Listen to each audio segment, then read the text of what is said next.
Welcome back to the experience, people. It's Wednesday. I am Drew, and with me, as always, Justin from Spinebuster Tees and spinebustertees.com. all right. We got a show tonight. Mainly news heavy. We do got some shows to talk about. Um, Let me ask you something. Did you watch TNA Genesis? I've seen about 50% of it, 60% of it. Okay, I did watch it on was it Sunday? Yeah, I did watch it on Sunday. It was a good show. So we It's a can good show, fun show. yeah yeah yeah fun show. Did watch Dynamite tonight, and of course, we're going to talk about Raw and NXT and do some Saturday night main event predictions for this Saturday. It's weird. I just realized that next Saturday is going to be Royal Rumble. So Yep. we're already at the end of January, which feels like January took forever to end. No, I It's felt just like it just started. I I don't don't know. know. This I don't know what January you're living, but at least for me, man, like it felt like it just started. We were just celebrating New Year's a couple weeks ago. Like where the hell yeah, the time went? it's still fucking weird. But anyways, do you want to start with the news or do you want to start with the shows? What do you think? You can drive the ship however you want. Wherever you think is most deemable, important. You know how we do it here. All right. So I think we should start with some news because there's a lot of news to talk about. So, did you happen to bring any news with you? I have news articles. I do. All right, I think we might have some of the same things, but so the big bone of, or not bone of contention, but I guess the big news is that WWE and TNA have officially announced a multi-year partnership for wrestler crossover opportunities. WWE, part of TKO Group Holdings and TNA Wrestling, one of the world's top wrestling brands and a subsidiary of Anthem Sports and Entertainment, have announced a multi-year partnership aimed at creating unprecedented crossover opportunities within WWE and TNA programming for NXT superstars and TNA stars. The agreement will enable talent to garner additional exposure across key WWE and TNA programming, including weekly flagship shows such as NXT, which airs live on the CW, and TNA Impact, select WWE premium live events, and TNA pay per views, in turn bolstering their in ring development with exposure to world class talent and coaching. And just a few quotes from Shawn Michaels and the head of TNA. So it's official. I know for a while it was just kind of seemed like it was on a handshake agreement, but now it's official. There's been ink written, and now we now we have a partnership with WWE and TNA. Which, if you had told me, what is it, 20 years ago, or yeah, just 20 years ago, sounds about right. That WWE and TNA would be in cahoots with each other, I'd have laughed at you. Now I'm not laughing. I'm happy. But how do you feel about this? Feel great. What's changing? like, people are making it a huge deal, and it is a huge deal. But at the end of the day, we've been seeing this for a year already. The only difference is that we're probably gonna start seeing some bigger names being coming into TNA now, which is cool, which I like, right? What I want to know is that how many of these major TNA names are gonna come, kind of stick their nose on the main roster, or how many main roster stars are gonna stick their nose in TNA. It does say before we start fantasy booking, it specifically says NXT and TNA. Does not mention anything about the main roster. Not to say that it can't happen, but let's temper our expectations with this deal. I'm thinking, we were asking, well, how come TNA is not getting any of the bigger NXT stars? I think we're gonna start to see that now with this agreement, because I think it was more of at first, like, hey, you play ball with us for about a year, you let us borrow some talent, Joe Hendry, Jordan Grace, guys like that, and then we'll start throwing some bones, and we'll start actually getting you some guys, some bigger talent. So we'll see how this goes over the next couple of years, but I truly believe that at the end of this all, possibility. Not saying it's gonna happen. Not saying it's a for sure thing. Not even saying that it's even a 10% thing. It's a possibility that WWE just may flat out end up buying TNA at the end of this thing. We'll see how I it mean, goes. I But mean that would. but I like the partnership though. I mean that wouldn't shock me. If they in the end ended up buying TNA and just had TNA maybe be like I guess another NXT, so to speak. Or I mean, or it can benefit TNA, and maybe WWE can help bolster their ticket sales and pay-per-view buys, and maybe even find a better network. Who knows? You never know. I mean, I kind of like TNA being its own thing. Um, and yeah, I mean, you're right. I mean, because it does say NXT and not straight up WWE, but you never know. Um, on a Genesis, and we'll talk about Genesis in a bit. We did see some NXT people show up. Pretty soon you're going to see the heavy hitters like an Obafemi or a Trick Williams. I know Joe Hendry, who just called out John Cena, which more than likely will never happen, but you never know. You never know, especially everything's like I have a bold prediction. I think John Cena may show up in TNA. that'd be good. I mean that I think he may show up in TNA. I think he actually may have a match in TNA. I will not put it past WWE and TNA to get that done. because I know Joe Hendry, he told a story about when he was a kid that he was supposed to see John Cena like for an event, but he couldn't, and then his friend ended up putting him on the phone with John Cena, and he said that's what inspired him to be a wrestler. So that would be big. That'd be huge for TNA. That'd be huge for Joe Hendry. That'll be the biggest thing in the history of that company. Oh yeah, bar none. But I mean, one can dream, So And also as well, looking at what happened with this TNA WWE agreement, we're having Saturday night's main event here this weekend here in San Antonio. Tomorrow and Friday, TNA is going to be here.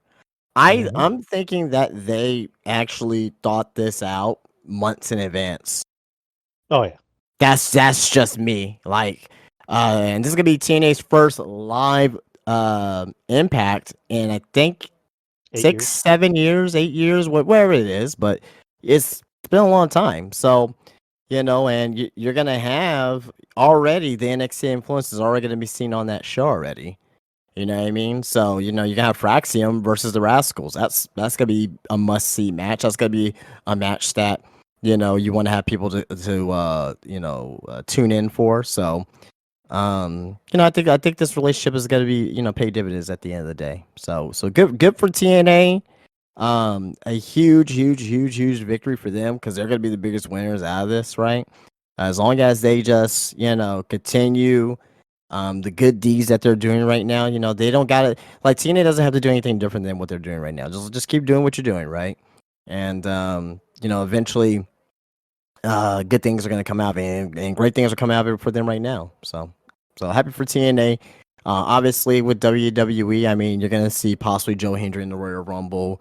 You're going to see, Jordan Grace is basically signed with WWE already, but so I mean, that's not really going to count. But outside of all that though, like, where does this leave the Hardy Boys, right? Can we see, Matt and Jeff, make an appearance on Raw or SmackDown, right? Can we see, Nick Nemeth make an appearance on NXT? You know what I mean? Former NXT champion, right? Maybe gets an NXT title shot against Obafemi.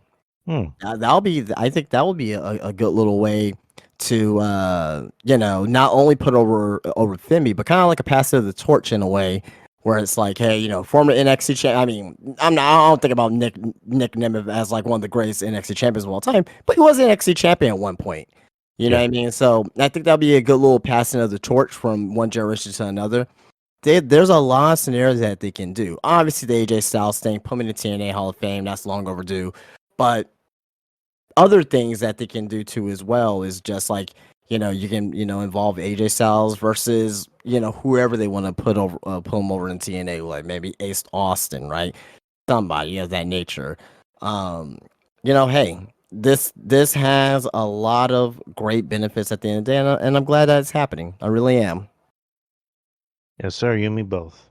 So let's segue into TNA Genesis, which was Sunday in Garland, Texas, at the Curtis Colwell Center. From what I heard, they were sold out. So good for TNA. So there were some pre-show matches, which I watched one of them. There was Jake something versus Ashante the Adonis from NXT. Um, Jake something won, and then you had Kazarian versus Leon Slater in a singles match. Kazarian won. He has, I guess the equivalent of Money in the Bank, briefcase, or it's not really a briefcase; it's just a trophy or whatever. But did you see any of the pre-show matches? Yellow. I'm sorry, say that again. Did you see any of the pre-show matches? No, I started watching at it was either Tessa Blanchard versus Jordan Grace or Santana versus Jesus Christ, I'm blanking on names right now. Who's Santana face again in that Josh Alexander. oh yeah, Josh Alexander, yes. It was either one of Uh, those two matches. Whatever match happened first, that's the match I came in on. the first match of the night was Moose versus Ace Austin in a singles match for the TNA X Division Championship. Fun match. Moose just really working overtime, and he just sold and bumped for everything Ace Austin did. Ace Austin, wrestling, for Chris Bay, who, classy at TNA, to put up a not a GoFundMe, but I guess, It was a GoFundMe. it was a GoFundMe for Chris Bay, so classy on TNA. But this is a good match. He's also apparently not paralyzed anymore too, according to a report from it wasn't Conan. Oh no, Rob Van Dam. It was from RVD who said Oh, that. okay, good, very good. So hopefully he comes back soon. So I mean, that's being generous, but No, I mean, I want to see him back, but I mean, that's being very generous. right. But yeah, this is a fun match. Moose won in the end, with help from everybody in the system. So, but what'd you think? I didn't see the match again. Started watching with either Tessa Blanchard and Jordan Grace or Josh Alexander, Mike Santana. Whatever, I forget which match was first, but that was when I came and started watching the pay per view. So I have no opinion. Okay, all right. So, next is you had a tag team match: Eric Young and Steve Macklin versus the System, Eddie Edwards and Brian Myers. It was a match. It was a match that happened. It was serviceable. Um, Brian Myers, I think he's a nice guy. I just don't care to watch him wrestle all that much. And Eddie Edwards is, still doing it. And Eric Young is Eric Young. Steve Macklin is is what he is. But it happened. So moving on. Spitfire, Jody Threat and Danny Luna versus Ashby Elegance and Heather Elegance in a TNA tag team match, tag team match for the TNA Knockouts World Tag Team Championships. Um, the first half of the show I noticed is that they got a lot of the matches out that people probably weren't going to be that invested in, and then the second half of the show were the matches that I think people, cared more for. Which is a nice. I'm trying to be nice about it, but yeah, this match again, it was a match. It was all right. It wasn't terrible. Um, it was what it was. And so after that, let me move on to what I thought was the match of the night. Tessa Blanchard versus Jordan Grace. This was Jordan Grace's last match in TNA, and I thought this was phenomenal from top to bottom. I thought both women tore the house down. Um, of course, Tessa getting met with boos. She got "You're a racist" chance.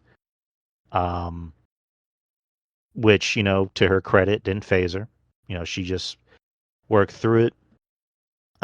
With Tessa, I'm all about giving people second chances, so I'm going to see where this goes. If she can, keep her head She's down. never apologized. You don't get a second chance with me if you don't fucking apologize. Yeah, you're right about that. But eventually Sorry, like good match. Love the match. I'm not here's the thing with me. And this is the thing that the IWC needs to understand. uh, You gotta take personal things aside and look at what they do in the ring. I don't like Tessa Blanchard as a person. Think she's a piece of shit, racist who's never apologized. But I cannot deny the fact that she's fucking good at what she does in the ring. And this was a damn good match. See Mish is how saying, that works? See how that works, people? You can, right, right, right. Just saying. So Mish is saying that she actually did apologize to the girl, To who? the girl that she called the word to. No, there's been no official apology. There's been no official apology. They were in photos together. That's what he's saying. There's been no official apology. Well, he's about to show. But anyways, Was there an official apology? Like, I'm not counting this online bullshit. I'm talking about a verbal apology where she calls the person or where she does it in person. I'm not accepting an apology that's like, in a tweet or whatever. Fuck that. That's disingenuous. Don't okay. care. All right. Anywho, the match was great. Tessa, and Jordan, they went out there and they just stole the show. Jordan, did the honors for Tessa, and Jordan is already in the WWE. She apparently was, sent to or not sent to, but she reported to the Performance Center this week. So more than likely she will be in the Rumble next week. Did you see the video of her farewell backstage? Yes. Yeah. Good moment for her. She deserves it. She carried the division, virtually, the last several years. So, good for her. Great moment for her. All right, but great match. All right, my favorite match of the night.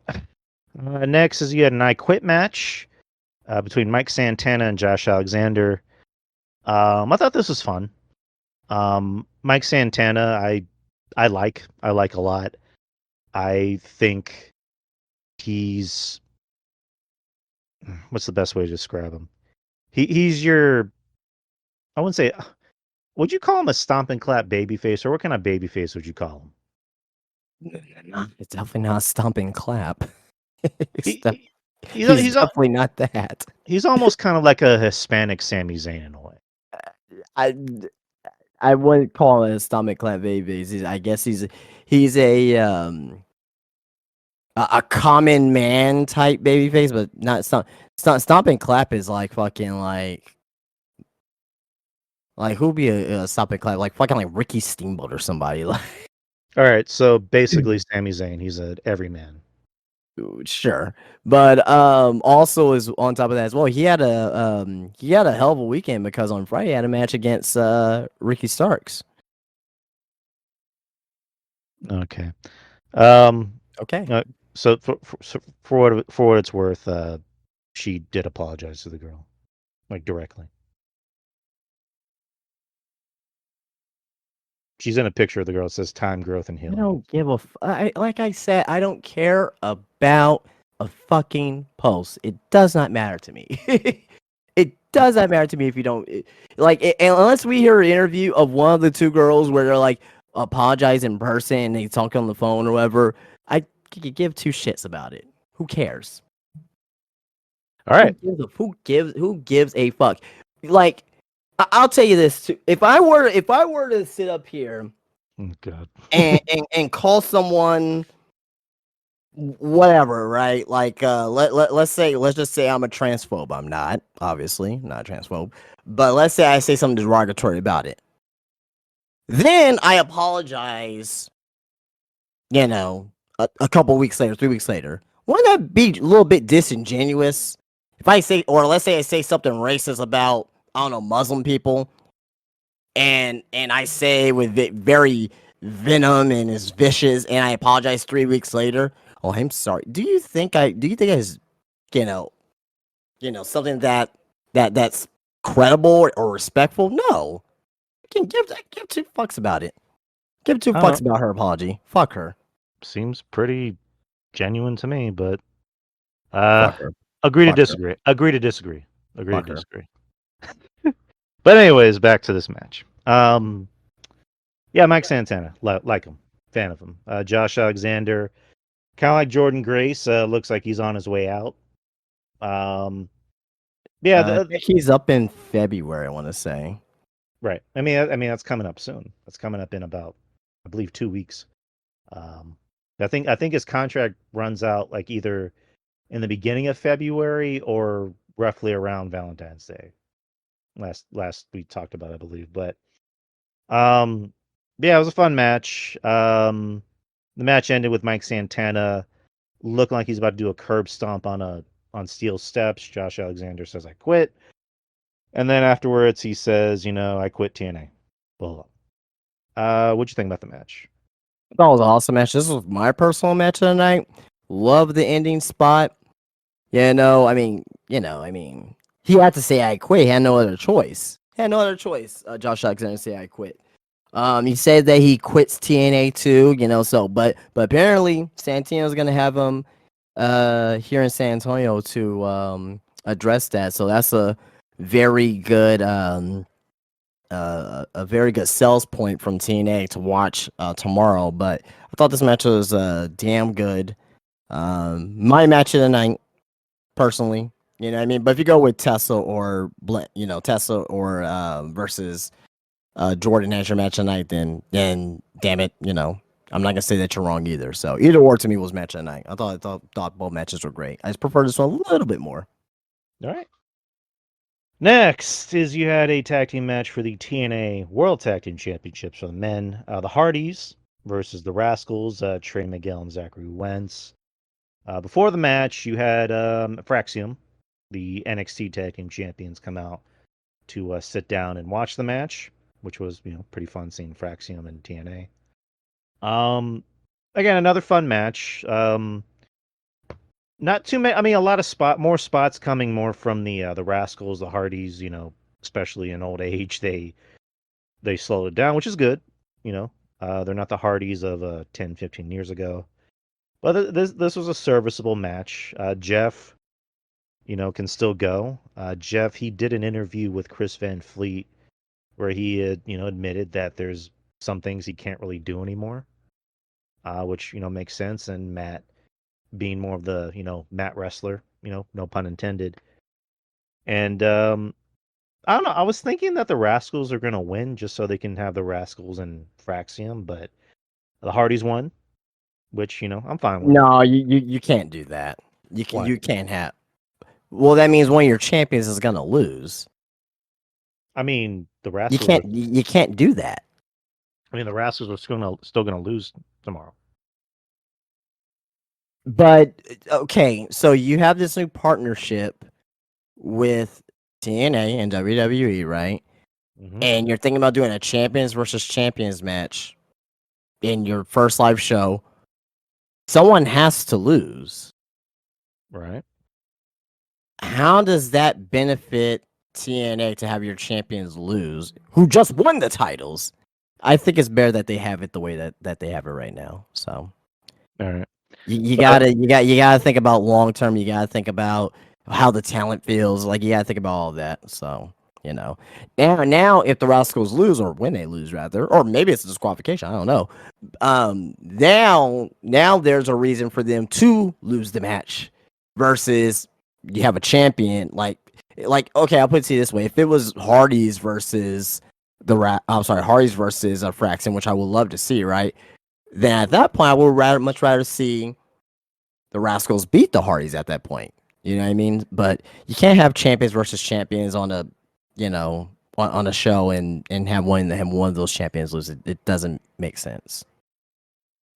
so let me ask you something. So with the Hardys still as the tag team champions, do you see them making an appearance on NXT? Sure. And with DIY involved, do you see them maybe wanting like a big, champion versus champion versus champion match At what event? was it Vengeance Day? Okay, so what's on the line? Is it just a showcase match?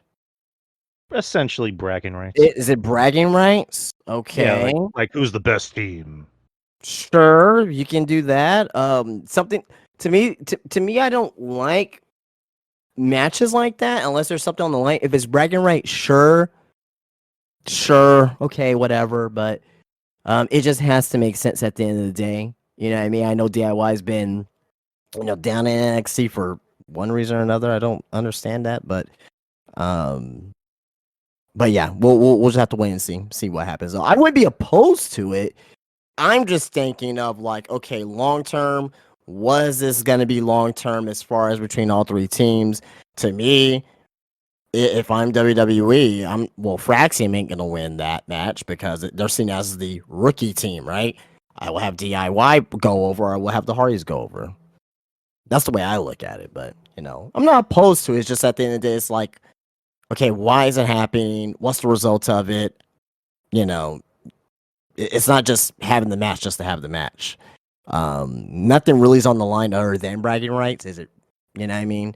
You could do something like, you could have a match where it's like DIY versus another NXT team, or the Hardys versus a WWE team, or Fraxon versus a TNA team, and have the champions go over to make your champions look more stronger.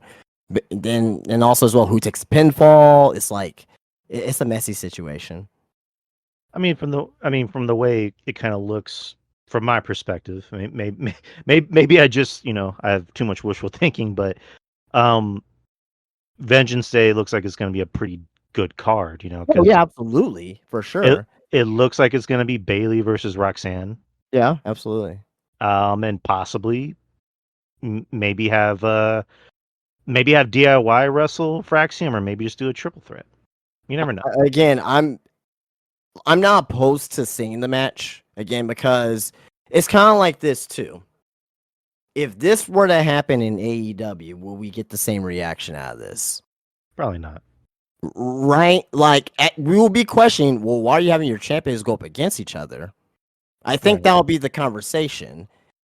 So I'm still saying, like, why are you gonna have the champions face off against each other? Like to me, it's more messy than not. Unless the Hardys lose the tag team titles before then, unless DIY lose the tag team titles before then, or Fraxon lose the tag team titles before then.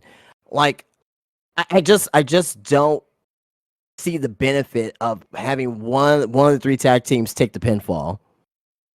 I just don't see that benefit. To me personally, again, if the match happens, if it gets booked, okay, sure. I'm like I'm gonna enjoy the match because it's between three really great tag teams. But just the booking of it and the benefits of it, I just don't really see it long term. Okay. Next, Clockwork Orange House of Fun match for the TNA Knockouts World Championship. Masha Slamovich versus Rosemary. Um, I mean, it, it, I'm pretty sure there's people that enjoy this match. I liked it for what it was. I like Masha, Rosemary. I liked her a while ago. Still like her, but not as much as I did about maybe 10 years ago ish. But Right, this I mean, match, she is older now, so there's that right, too. right, and this match was what it was. You kind of expected what was going to happen, shenanigans and what happened. The spot with the staples going into her Rosemary's armpit is what I kind of winced at. Like, oof. But Oh yeah, the stable shot, yeah. I hated that. Oof. I had to like check my own armpit. But Masha won, and then afterwards, Cora Jade came out to confront Masha, and that's about it. So, what'd you think? Did you watch it? Yeah. Like I said, I saw the rest of the card from the Tessa Blanchard match and Jordan Grace match. Yeah, I thought this match was fine. It wasn't great, fantastic. It's a hardcore match. essentially. So I mean, that's pretty much what it is, a weapons match. And I dig weapons matches. Wasn't anything groundbreaking, special, or whatnot, but this is just to showcase Masha and her. I think this was her first title defense. Definitely on pay per view as well. But at the end of the day, though, I thought this match was fine. Nothing great, nothing fantastic, but I thought it was fine. How do you feel about Cora wrestling Masha in the future? I mean, you gotta get this deal over with NXT and TNA, and we're gonna see apparently gonna see Masha on NXT TV more. So I'm game for it. But do you You think know, Cora is a better opponent, or would you want with somebody else? Cora's fine. She's over. She's fine. Okay. I don't. I mean, am I expecting like great wrestling matches? No, but I mean, she's a star in compare. Like at this point, I wouldn't put over Kalani as of yet. You know what I mean? I wouldn't put over Zarya because to me, you gotta put Zarya. You gotta put the title on Zarya. Well, no, maybe not because Masha could handle Zarya. I think so. I think that would have been a good match, but I don't think they want to. I don't think they want to. They want to keep Zarya strong, pretty much, right? You're not gonna send Stephanie Vakir over there because she's gonna probably need to get the title at that point. All So right. it's like, who do you send over there? And I think Cora's fine. I In think comparison to everyone else on the roster, I think Cora's fine. Yeah. I think she's a safe opponent. I Yeah, think that's for the sure. best way to put it. So, all right. So main event is for the TNA World Championship. Joe Hendry versus Nick Nemeth. Busted Open was there to talk about the show. Brian Nemeth came out to talk shit and say my brother is amazing and blah blah. Santino Marella banned him from ringside, and then later on he ended up coming back, buying a ticket to watch the rest of the show. So, um, I was kind of drifting in and out of out of the match. I thought maybe it was a little long, but yeah, the match was fine. It wasn't terrible, it wasn't great, but it was fine. Little predictable at times, and I thought the ending was a little. No, actually, the ending made sense. So I'm fine with the ending. Ryan Nemeth tried to get involved, and then JBL came out to clothesline him for some reason. Which I still don't understand what's going on with JBL. He's I, been doing this for months now. Not only in TNA, but like he's been going like the GCW. He's been going all over the place, just clotheslining people. So I mean, in my head at first, like, are they gonna turn like Joe Hendry heel, and he's gonna be aligned with JBL, and I don't know, but and then I don't know where they're going with that. he I don't know. clotheslined Frankie Kazarian too. So, but in the end, Joe Hendry is now the new TNA champion, which probably should have happened a few months ago. But oh well. But thoughts on the match? It was fine. It was a fine match. Wasn't anything fantastic. 19 minutes for the match was probably, I mean, whatever. Like if it went 20, I think I'll be like, oh, it's way too long. If it went 16, I'd be like, oh, it feels a little bit too short. So I mean, 19 is okay, but yeah, Joe Hendry winning. He's still getting big pops. He's over. People love him. So who am I to say that? Oh, you should put the title on him at Bound for Glory. Well, no, he still is over as ever. With the crowd there for TNA. So I mean, he's kind of their draw at this moment. So I yeah, mean them. I mean their biggest draw is Joe Hendry, the Hardys. I mean, yeah, I will say those two for sure. exactly. But good for Joe Hendry. Congrats.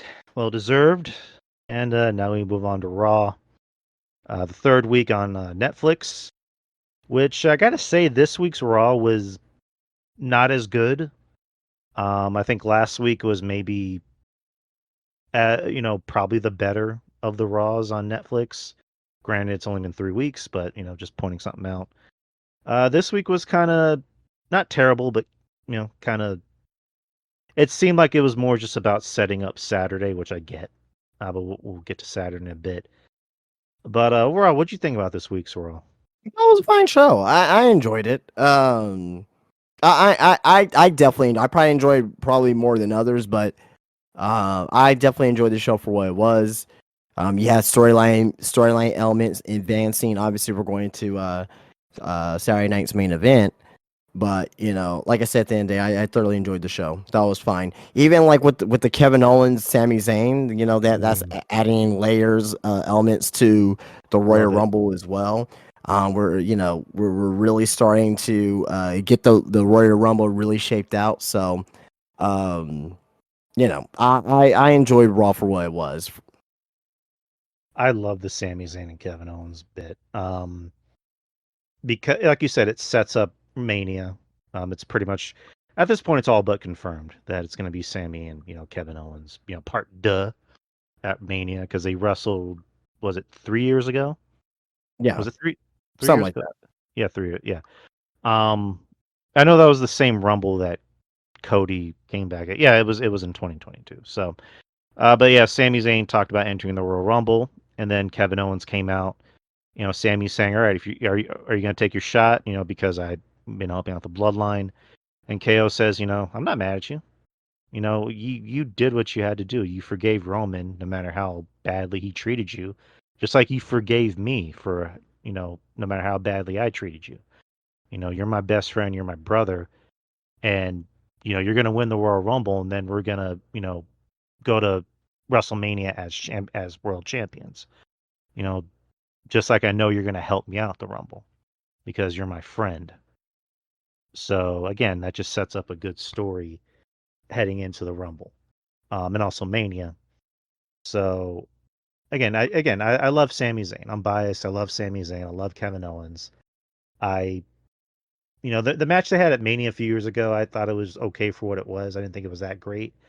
I think they have potential to you know really do something great at Mania, to really be a show stealer. If given enough time, which I can imagine they're going to give them enough time to really tell their story. So, Kevin quick Owens. question. Quick question. Hmm, Would you be opposed of this match being the WWE Championship match at WrestleMania? I wouldn't. I wouldn't. I would love if this was a championship match. I just don't I think it don't think will it's be. gonna happen. I'm just asking the question. I would love it. I would love nothing more if Kevin Owens went to WrestleMania as a world champion. I would love nothing more if Sami Zayn can get his moment at WrestleMania and become a world champion. It just won't happen. It'll Well, happen maybe probably at least not this year. not this year, and more than likely not at Mania. It'll probably happen at another pay-per-view event. But I mean, I can see Sami Zayn being a champion at least once in his career. Oh, absolutely. Yeah, Uh, if they put the talent fucking Mark Henry, and not well, saying thing, and not saying anything bad about Mark Henry. I'm just saying that in comparison. I mean, they put a title on Jinder Mahal for Christ's sake, but Well, that's Vince. That's why I didn't even fucking mention that. So, and Jake was it Jake Hagar or Jack Swagger or whatever, but well, he was over at the time. He no, was no. over. Yeah, he was. He was over at the With time. the People we like Jack Swagger at that time in the we 2010. the people gimmick, that's what got him over. But anyways, that's neither here nor there. We're not talking about it. But Sammy, I can see him being champion. KO, I can see him getting another run with the title sometime, down the line. I was hoping he could, beat Cody at the last Saturday Night's main event and they just give him like a month long reign with the title, but he took, the Winged Eagle title from Cody and, declaring himself as, the true WWE champion, which, I'll take that. I'll take that. But um love it. Good storytelling with these two. I can't wait to see what they do.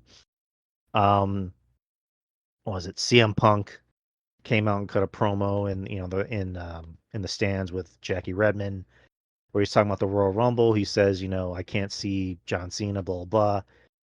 Talks about Sami Zayn, says, I'm not gonna talk about Sami Zayn because he's not on my level, which, okay. And then talks about Hulk Hogan. I'll toss his dusty old ass out and kill Hulkamania, which apparently that was off script, which with CM Punk, I can imagine most of what he says is off script. Because I'm looking at Jackie Redmond. Jackie Redmond's like, oh shit. So What'd you think about that promo from Punk? Very good promo from CM Punk. I don't know. What'd you think about the Hulk Hogan dig? Not surprised. Right. Um, and then Hogan's supposed to be at Saturday Night's main event this weekend, so we'll see how that goes. He has not been announced, or has he been announced? Well, I mean, he promoted it, so Was this before or after the backlash? was actually before actually, so I don't even know. So yeah, I'm not. If he's there, whatever. But I don't think anything's official. You know what I mean? And they usually would announce Hulk Hogan if he's gonna be there or not. I know Jesse Ventura hasn't really announced if he's going to be there, which I hope he's there. Well, he's already been confirmed to announce. Okay. I At mean, least this up and coming show. So I'm surprised he'll be there if Hogan's there. well, he was there last time. Oh Well, no, Hogan wasn't. No, Hogan was at the Saturday Night's main event. He was at the Raw. right. Yeah, I mean, whatever. We'll see. I mean, Jesse Ventura kind of changed his tune on Hogan, where he's like, I don't really hate Hogan. I'm just kind of whatever on him. So we'll see. Um, and then the rest of the show, Jey Uso opened the show to talk about the match. Gunther came out and pretty much said what he said last week, but I don't know. Gunther, over the course of I would say the last year has really gotten like has really improved his mic skills. Like we talk about CM Punk, we talk about Drew McIntyre, we talk about Kevin Owens. Gunther, I think, should be right up there with like best talkers because he sounds so much. He sounds like he's comfortable talking. Like everything he says sounds like it's coming from him because like he has this dry wit and like sense of humor about him, and he's out there talking shit about Jay, saying that he's a mascot, like he's the company mascot, and Jay ended up winning the crowd over, saying, I am the mascot and this is my team. So, but I think you brought it up last week where you asked me, do you think Jay might win this Saturday? And I think you and me are in agreement that I'm not sure if Gunther is going to head into Mania as champion. I don't think it's going to be Jay that beats him. I don't know who's going to beat him. Maybe it could happen at Elimination Chamber. Who knows? But good promo, good promo between these two. Well, I mean, we're obviously getting into Saturday night's main event predictions, later on. But what were your thoughts on the promo, the opening promo? It's okay. It wasn't anything. This is a regular promo. I mean,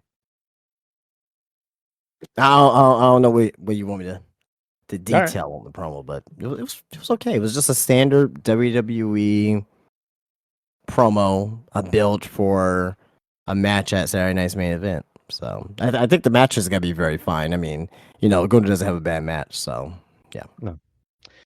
And then we go with the New Day. They had a backstage segment with JBL where Kofi gave him $2. And JBL pretty much was like, "Yeah, Big E was, the most popular guy in the like." He's given a very condescending answer, like, "Yeah, Big E was entertaining, and they paid more money to see him." And later on, they took back the $2, which I thought was kind of funny. You had Rey Mysterio versus Kofi in a decent match. Xavier, I think, is really becoming a heel a lot more easier than we thought it would be. Kofi, I think, is naturally a babyface, but it almost seems like it's coming along for him nicely. They came out to the New Day music, and then they came out and was like, "Yeah, stop the music. That's not our music anymore." So, continue to be met with boos from the two, but Ray ended up winning. I don't know. Again, Ray is 50, and he's still. I don't know. He obviously dipped into the fountain of youth, but they need to find whatever he has and give it to other people. That's all I gotta say. But what'd you think about this? I mean, when you have Ray versus Kofi Kingston, I mean, you got two great vets in the ring. Like you're not gonna have a bad match. I mean, so I'm liking the New Day's heat still, and Kofi Kingston's like wrestling in jeans now, so it's interesting.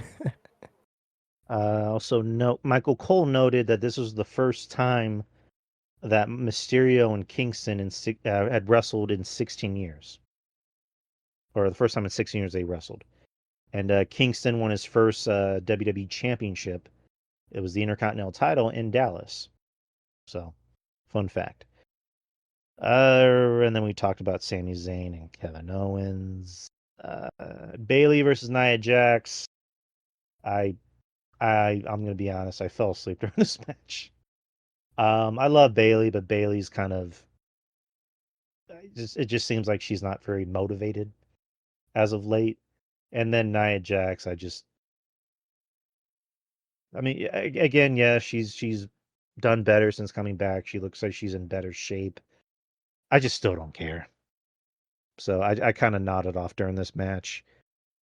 And Rhea Ripley came out after Nia beat her up early in the night. So they're gonna wrestle at Saturday night's main event. Roxanne Perez was there, and she got carried out after Bailey smacked her. So yeah, didn't care. Do you have any thoughts, or you don't care I either? wouldn't say that Bailey's not motivated. I wouldn't use those words in particular, but I just think that right now she's being asked to do a lot. I don't know if she's like, I don't know if she's like coming off as tired per se. I mean, because she's like, if you look at it, like ever since like probably like the 10th or whatever, like wherever like the two Smackdowns were ago, she's been on like 5, 6 straight TV appearances. And you gotta think about the traveling too, back and forth. Going to Orlando for NXT, then wherever Raw's at, wherever SmackDown's at, then back to NXT, then wherever Raw's at, then wherever SmackDown. So it's like she's traveling a lot, but she's a pro at the end of the day. Right. Next is we had Pete Dunne versus Penta. I thought this was a fine match. Another good opponent for Penta to sell from and make his shit look good. I thought the match with Gable was much better, but this is good. This is good. This is a good match. Penta getting the win as usual, as he should. Another fun fact I just found on Bleacher Report. Uh, Dunn and Penta worked together in 2017 at Rev Pro. Yep, So, I actually which, seen that. I actually seen that match. It was a good match. What better than this one? I say that this was a bad match. This was a very, very, very good TV match. but it's still surreal when you hear references to other companies and WWE. But I actually had a chance to see Penta live here in San Antonio. I think I told you. I know I told Yeah, you. you mentioned this on last week's show, I believe. Or I think I mentioned this to you in the shop that he was going to wrestle Cross, and this is before both of them signed with different companies. Oh, But I think it was in the shop. Yeah, I think you're right. Yeah. yeah, it was back in 2018. It was Yeah. when he was Killer Cross and it was Penta. So I had a chance to see it, just didn't go. So because I'm an idiot. But yeah. Anyways, good for Penta. Support your locals. Yes, sir. Then you had Damage Control versus Pure Fusion Collective. Meh. Uh, yeah, that's all I gotta say about that. It was a match. And then the main event was Seth Rollins versus Drew McIntyre. Seth Rollins, No, not to interrupt, but yeah, but the women's tag team match. Did you see Zoe Stark's missile drop kick? God, that was a thing of beauty. that was good. I'll That give was a thing of beauty. Oh I'll, my god. I'll give her credit for that. That was good. That was really good. Um, yeah, the main event. Seth Rollins lately hasn't been dressing, weird. I'll just leave it at that. Um, so he came out. He came out on Monday in a just a leather jacket. But yeah, fun match. I mean, these two usually have pretty good matches together. They tend to have good chemistry. Um, I don't like Drew losing too much because I know he lost to Jay, which it made sense how he lost to Jay because his arrogance, kind of blinded him.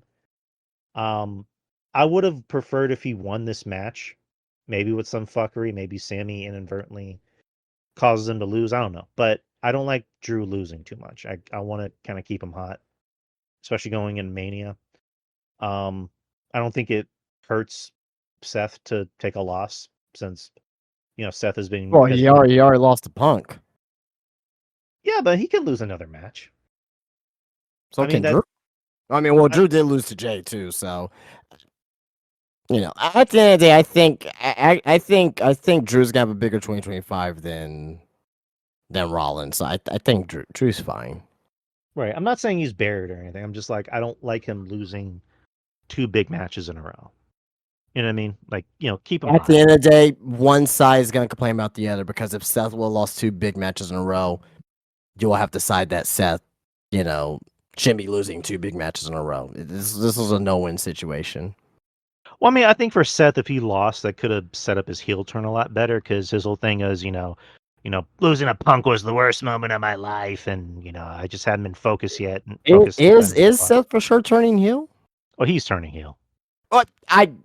What I'm saying is that like I agree. I think he's gonna eventually get there, but is it a like if you do like out of a percentage chance, like what's the percentage of Seth turning heel out of 100%? 100. You think it's 100% chance that he's turning heel? 100%. He's turning heel. You'll bet money on it. I'm not going to bet money because I've learned Well, not it's to bet money. 100%, I've learned right? I'm just going to go with my gut. He's turning heel. Oh, okay. So I will say this: I think Seth is turning heel. I don't think it's 100% chance, but I do think he is turning heel. But at the end of the day, I mean, there's gonna be something in the Royal Rumble that's gonna make Seth go over the edge. But like I said, going back with Drew lost. I still think Drew's still gonna have a fantastic 2025. And when we look at this in the springtime, we're not gonna care about this particular loss. Right. You're right. I mean, I'm not trying to say he's buried. He'll be fine. He's still one of their top guys. Just, again, little small nitpicky things from me. But that was Raw. So we're going to go to NXT real quick. Yep.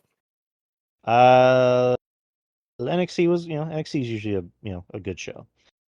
The first match of the night was Tony D'Angelo versus Ridge Holland, or was that the first match of the night? No. The show. Let me No, I'm not back. saying like it didn't open with that match. I mean, it that was the first match, but they didn't open with that. So let me backtrack. Apologies, people. But the show opens with Corey Graves. Corey Graves is back on commentary with NXT. Luke Joseph was it? What the fuck is his name? Vic Joseph. Vic Joseph. I almost call him Luke Joseph. Vic Joseph said, do not adjust your television sets. This is Corey Graves. Corey Graves saying, I'm here where I want to be, blah, blah, blah. As we know, Corey Graves, put out that tweet, saying what he said. And then people weren't sure if it was a work or not. From the way it looks, it was real. From what I heard, I listened to Soup earlier with Mish and Kevin Castle. Kevin, alluded to that it was more about respect than it was about money.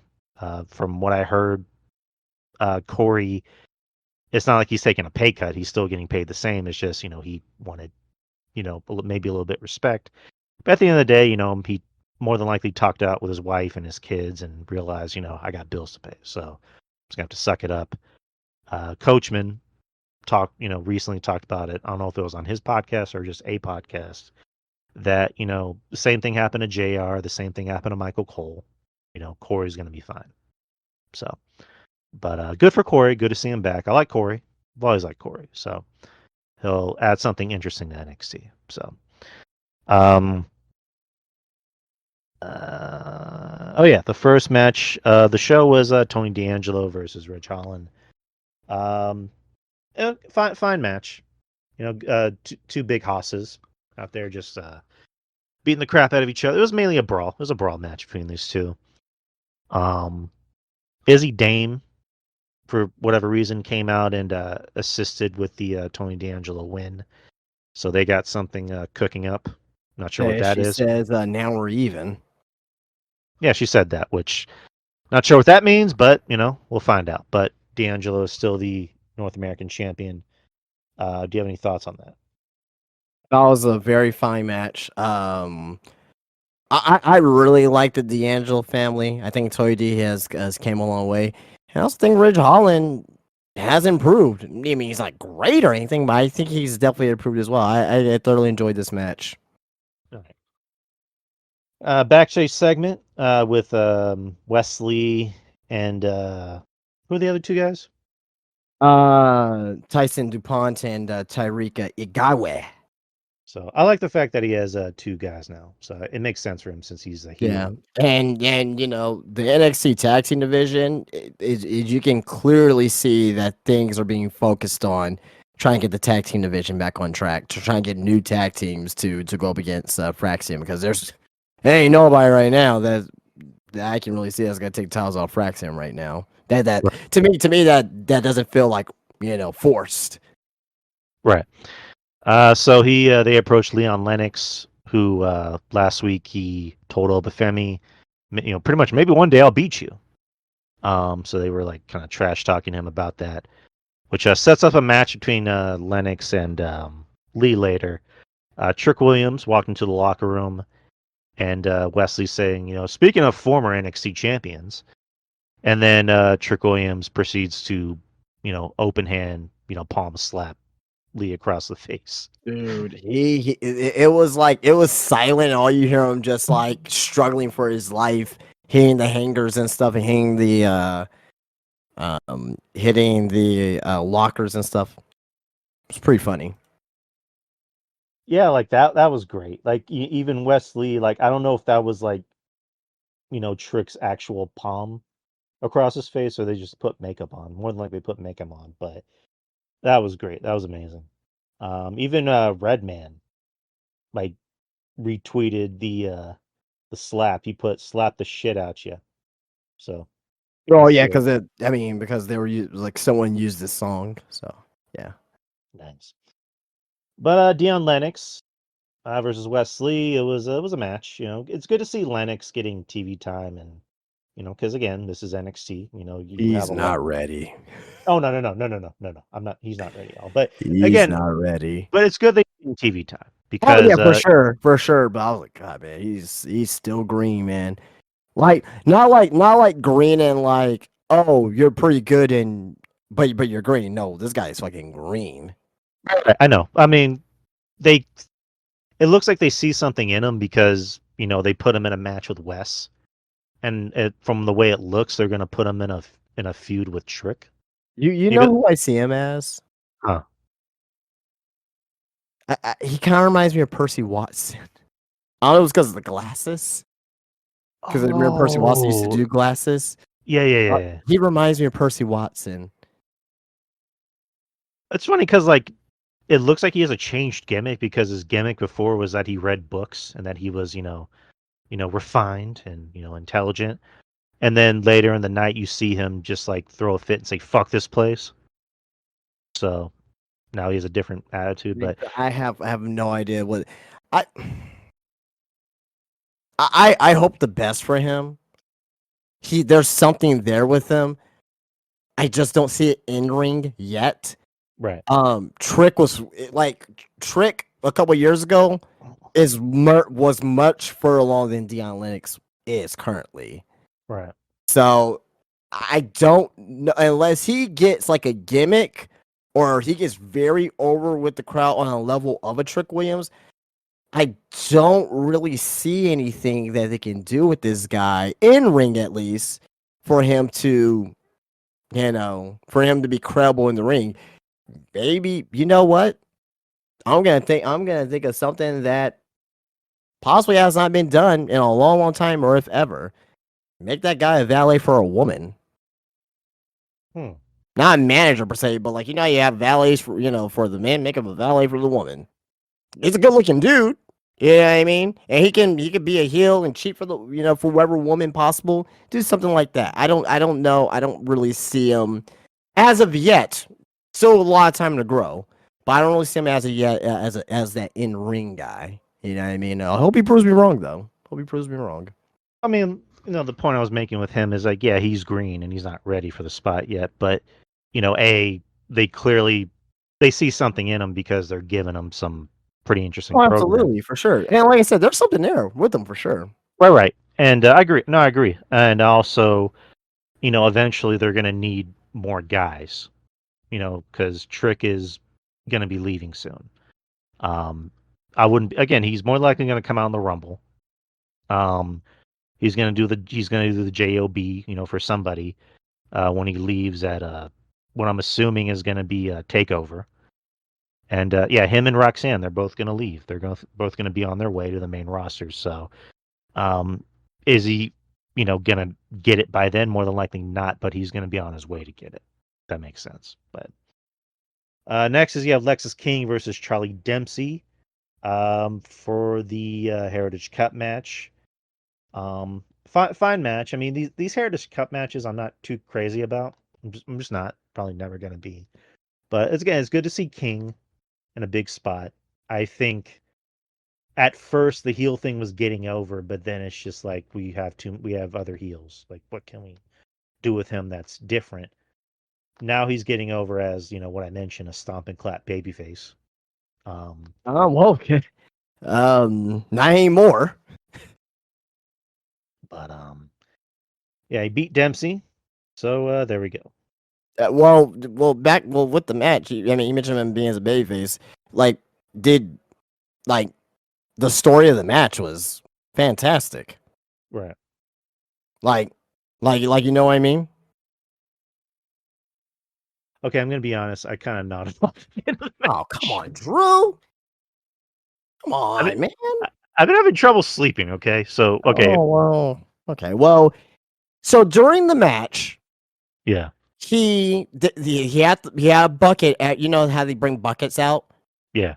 for these matches. He had a bucket, and inside was William Regal's brass knucks, Ah, and he contemplated between rounds using it. He won the match by giving Charlie Dempsey a low blow. mm, So he didn't use the brass knucks because that was the story of the match. And I thought, and what I thought was going to happen is I thought Charlie Dempsey was going to get the brass knucks and, and um, knock out Lexus, but that didn't happen. Lexus ended up giving him a low blow, and it seems like they're gonna try to go back with heel again with Lexus King. So we'll have to wait and see. But I thought this match was good in ring, but the storytelling was very, very damn good. all right.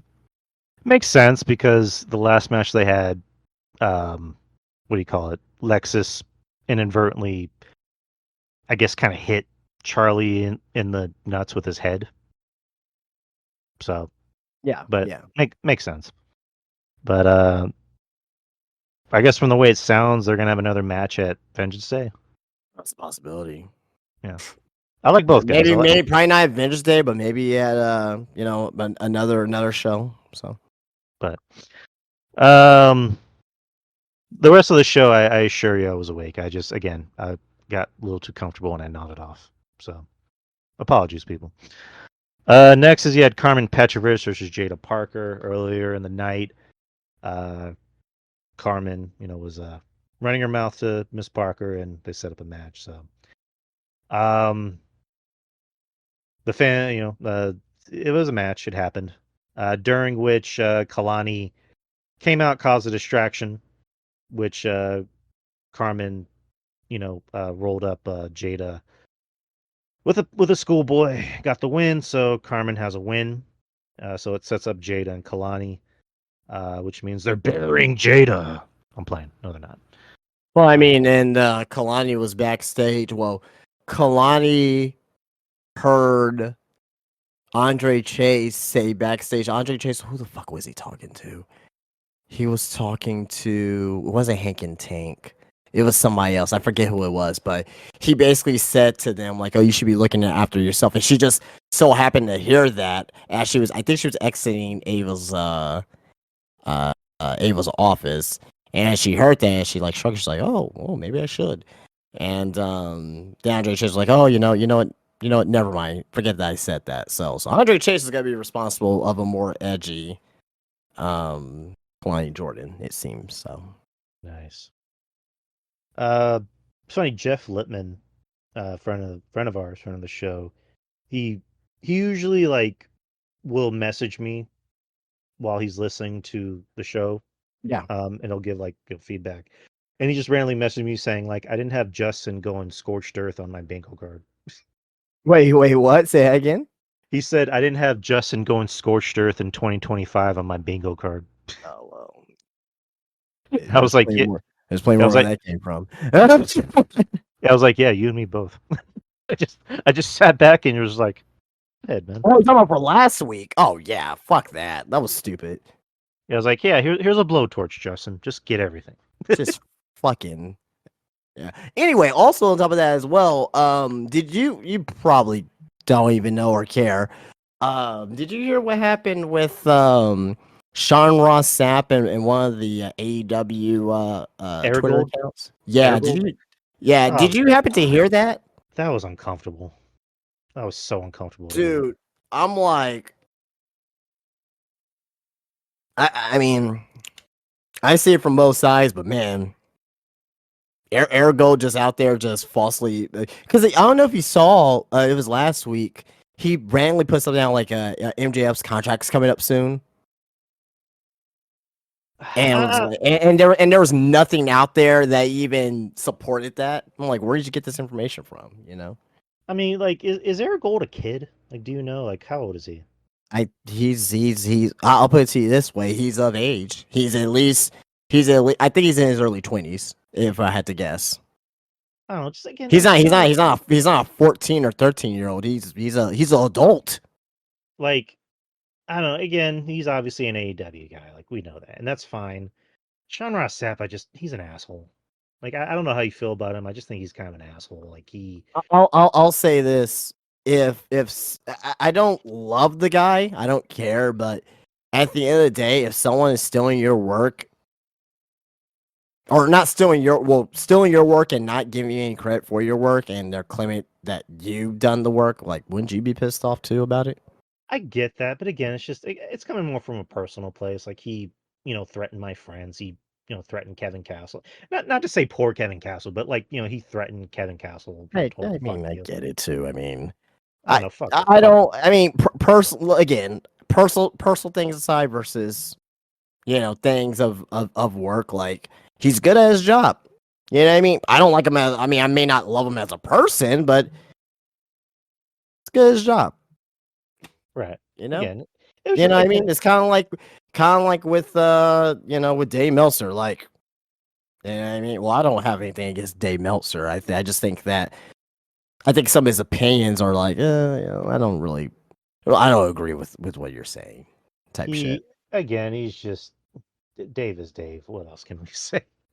But yeah, just again, I get what you mean.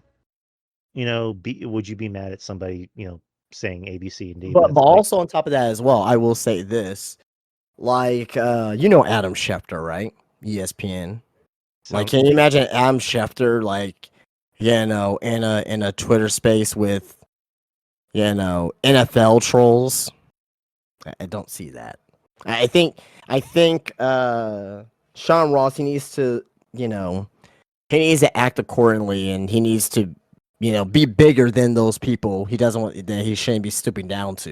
You know what I Right. mean? He can message people, be like, hey, this is not true. I'd rather for you not to, put that information out there like that because you're hurting my brand, you're hurting the wrestler's brand, this, that, and the other. But going into that Twitter space, and whatever. Right. And then I saw some other thing about that dude, that Air Gold, where, what AEW wrestlers think about Air Gold. It's like, why would you care about what somebody on the internet thinks? Like, I don't know. It's just, Well, again, it's not what they think; it's what they're spreading. So again, if you have an influence, because he has some type of influence in as far as giving his opinion to where that people will agree with his opinion, and it builds up what's the word I'm looking for? It builds up viewership eyes to said tweet, said post, right? And if there's these rumors going out there about you because of some irresponsible accounts, you know what I mean? Like, I think those things need to be addressed.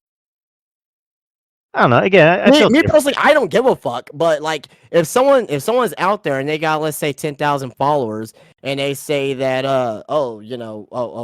Justin, he's misogynistic. He cheats on his girlfriend. This, that, and the other. I don't have a girlfriend, but I'm making a point. And you see that every day. You see that every day. At some point, you're gonna have to address it. Be like, why are you saying this about me? That's not true. You Right. know. I don't know. It's weird. These people I are mean, the weird. whole IWC is a fucking, like I said last week, is a fucking cesspool, man. That's why I These try to stay out. That's why I try to stay out of it, man. these quote unquote wrestling journalists, but we'll be here all night talking about that shit.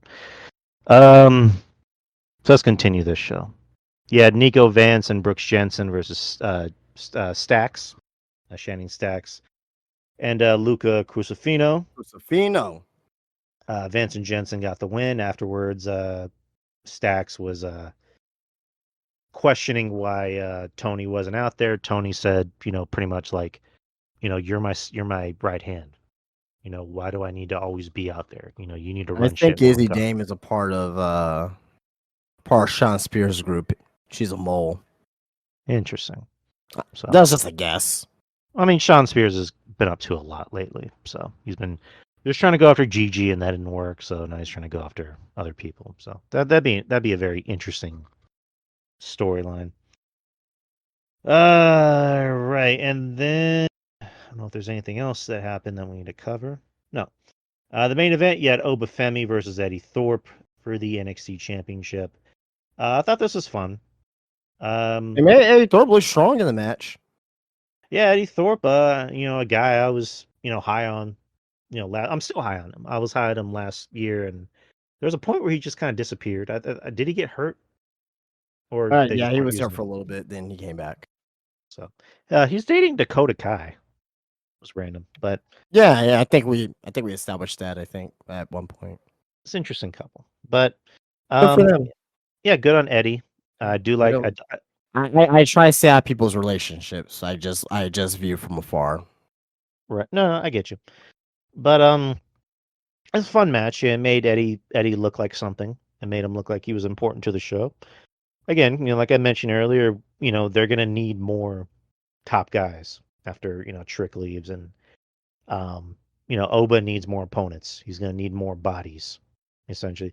I mean, with the TNA thing, it's gonna be interesting to see who they put in front of him, and also with NXT's developmental. So, but Oba got the win. He's still champion. And after the match, he had Trick Williams come out and confront him. So, how'd you feel about the match? No, I thought it was a good match. Good main event. I wasn't. Then my hopes for this match, my expectations for this match wasn't that high, but it ended up being a fairly surprising good match. So that was sorry about that. That was NXT. Did you watch Dynamite? I started watching at 7:30. I saw the Will Ospreay Kenny Omega ending of the segment when they both did the moonsaults, into the crowd. Then I started watching from 7:30 on. All right, I watched the whole show. Yeah. So I thought the show. I'll say this. I thought the show was. I don't think it was terrible. It's just AEW is just boring. yeah, Boring. There's nothing really going on with the show.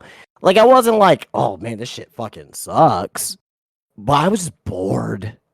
So it was a boring show tonight. Like, you know. yeah. We'll just kind of run through it. Will Ospreay and Kenny Omega. They started out hating each other. Now they're best friends, and they're gonna wrestle Kyle Fletcher and Takeshita at a Grand Slam. Which is gonna be a tremendous match, I think. Yeah, that'll be actually it's gonna be the same night as Vengeance Day, February 15th. Well, I mean, one's gonna happen like at 2 in the morning over here versus you Oh know. no. Oh yeah. I just realized that. I get you. Yeah, they're in Australia, so it's the same day, Uh, but it's not. If you know what I mean. no, I get you. Moxley with his weird promos that don't make any sense. Which I don't know. I just yeah. Yeah. I know you don't really listen to JD from NY, but I don't know. Did you caught wind of what he did last week? What did he do? So he asked AI, can they book another? Can they book a storyline better than book a storyline better than Tony Khan? And AI gave him a pretty good storyline. Also asking about can you make sense of the Death Rider storyline, and AI even said that it was confused. Oh, that's So funny. that should tell you something. All right. Next is you had the World Tag Team Championships, Private Party versus Bobby Lashley and Shelton Benjamin, the Hurt Syndicate. The Hurt Syndicate just destroyed them. This was not even this wasn't a match. This was a mugging. This was almost as satisfying as watching Brock Lesnar destroy Cena at SummerSlam 10 years ago. This was fun. I feel so bad for Private Party, man. I do too. I do too because I they had their first tag team title reign and it happened. And Tony Khan didn't do nothing with them. Nope. Um, Hurt Syndicate, it seems like they're booking themselves. I mean, they're over because I mean they look like something. They look like grown men. I don't think it Uh, has anything to do with that. a little I bit. think you think it's because they look like grown men. That's why they're over. Well, maybe not, but I think they I booked think it's themselves, because they're former WWE guys, and Bobby Lashley and Shelton Benjamin are very well respected, and everyone loved the Hurt Business. and That's what I think. they hurt people. Like it's Yeah, funny. Justin Roberts even announced them. They hurt people, which love it. yeah. But yeah, they just destroyed Private Party, and it Yeah, was I'm happy. I'm happy for Lashley. I'm happy for Shelton Benjamin, especially Shelton Benjamin. Again, the title in 2025. But man, I feel so bad for Private Party, man. Like, what does this do to their confidence? You know what I mean? hmm Like people don't think about that. People don't think about like the fallout. Like, people think about the Hurt Business, hey, great, or Hurt Syndicate, good for them, right? But think about Private Party. Like, I feel terrible for them, man. Like, what do you think this does to their confidence? Like, you win the tag team titles, you beat the Young Bucks in a great callback story of them being the Young Bucks, in the first tournament for the AEW Tag Team Championships. You think about that, and then you get your title reign and you do nothing with them. Then you lose the titles in damn near record time. I mean, to me, this is the worst. To me, this is up there as one of the worst title reigns in AEW history. Definitely the worst tag team title reign in AEW history, and it's not even close. that's AEW. It's That's terrible. it. AEW in a nutshell. I mean, look what they're still doing to Ricky Starks. I mean, Ricky Starks. The news that came out was that he requested his release, and Tony Khan doesn't want to release him. Same thing. I mean, with Ray Phoenix, it's similar because I guess he was like, "I'm going to add more time to your contract because you're hurt," and it's just like, but next is you had Jeff Jarrett. Jeff Jarrett came out to address last week, pretty much saying I stoop low to MJF, but my focus is on the world champion John Moxley. And then Claudio came out and beat him up and told him, if you're gonna talk about John Moxley, you're gonna have to deal with us, and next week I'm gonna wrestle you, blah blah. So next week is gonna be Jeff Jarrett and Claudio, which on paper should be a good match. Good match, but Joe J even has age, has great matches. But I'm gonna say this again. I don't give a fuck. I don't care about the match. Yeah, Doesn't no, Jeff that was Jarrett fun. getting this opportunity in 2025 doesn't make. They're really pushing him to become TNA World Champion. They're really trying to push him for it. It's oh man, not good, not good. He's back, baby. And then what else we got? You had Swerve Strickland versus AR Fox. I will say, Swerve is putting some muscle on. He looks bigger. He's got some. Yeah, a little bit. Yeah. I mean, again, yeah, he definitely got some muscle on. Like Yeah, he for sure. Yeah, one you of compare him like 3-4 years ago to now. Yeah, for sure. Yeah, you can yeah, definitely like see the difference. yeah, put on Twitter. It's like he is one of very few guys, and like very few guys in this company that takes his physique seriously. Like he got paid, and now Hmm. he's living up to his contract of I'm going to take this Who shit else seriously. takes their physique seriously in AEW? You think? I mean, aside from Bobby Lashley and Shelton Benjamin, um, Osprey to an extent. I mean, Osprey kind of looks the same since he came in. I mean, he's not like fat and out of shape. I mean, you can't be if you're going to be doing all that aerial shit. Well, Kenny's in good shape. Yeah, He's always Kenny. been in good shape. Yeah. Who else? I think that's about it. I mean, Swerve is really bulked up, and good for him. Good I for him. mean, there's more guys than that. I think. Right. But again, I'm just focusing more on Swerve. Because again, the joke about AEW is that you go there and you get paid and you stop giving a fuck. Right. Whereas whereas Swerve, he got paid and he continues to give a fuck. Yeah. So Yeah, I mean, Big Bill's always been in shape. it's Big Bill. It's like he's in the best shape of his life and he's doing the shit with Jericho. Like, Yeah. Bishop Khan, he's well in shape. who's that? Okay. Whatever. Adam Copeland. He's always in shape. Who the fuck is Adam Copeland? Cope. Cope. Shit, sorry, Cope. It's Cope. Jay White. Jay White's in fucking shredded. But anyways. Hook's in shape. Anyways. This match He's in shape. This match was fine. It was fine for what it was. AR Fox, as good as. Sorry. All right, I'll stop. the bastard, that no good bastard. Ricochet's in shape. Oh, Ricochet. Let me get to Ricochet. So I saw a tweet that was like really fucking funny, and I gotta show you because I sent it to Ruben. It was on the Twitter for Triple H's thoughts. That's the name of the Twitter I hate page. that fucking account. He says Ricochet is the first man to turn heel because he can't cut a promo and couldn't handle the criticism online. I thought that was funny. I just thought that was funny. All right, well. But yeah, Ricochet came out to confront Swerve during the match, and then Nana confronted him and chased him to the backstage with scissors. Swerve got the win, and then afterwards, Ricochet, was seen in the back holding the golden scissors to Nana's neck. Yeah. And doing that catchphrase, which okay. So they're gonna wrestle in Georgia, which I believe is next week.